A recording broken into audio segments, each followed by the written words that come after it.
चाउचाउको मोमो कहिले बनाएर खानु भएको छ? यो चाउचाउको मोमो बनाउने आइडिया चाहिँ मेरो होइन है, यो चाहिँ मेरो छोरीको आइडिया हो। अनि कहाँबाट दुईटा चाउचाउ हल्लाउँदै हल्लाउँदै लिएर आएर मलाई ल्याउनु मम्मी उसिनिदिनु त भनेर दि। अनि मैले चाहिँ यसलाई हाफ बोइल मात्र गरेर निकालिदिएको छु। अनि एउटा बोलमा चाहिँ मैले तिल, मिक्स मसला, खोर्सानीको धुलो अनि चाउचाउको मसलालाई हालेर माथिबाट अदुवा, लसुन र मेथी फुराएको तेलले झानिदिएको छु। अनि थोरै सोया ससलाई हालेर पनि मजाले मिक्स गरिदिसकेपछि हाम्रो चाउचाउको मसला चाहिँ रेडी भइसकेको छ। अनि मेरो छोरीले चाहिँ त्यो मसलामाथि चाउचाउलाई हालेर माथिबाट मसिनो गरी काटेको प्याज, धनियाँ र खोर्सानीलाई पनि हालेर मजाले मिक्स गरिदिएकी छे।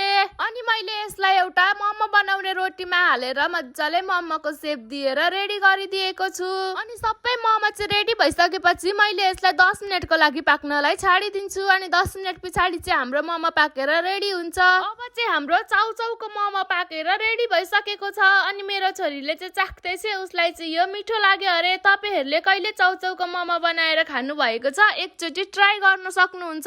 अनि मैले पनि यो चाउचाउको मोमो चाखेको, यो चाहिँ एकदमै धेरै मिठो बनेको थियो। यस्तै भिडियो हेर्नको लागि चाहिँ हाम्रो च्यानललाई फलो गरिदिनु होला।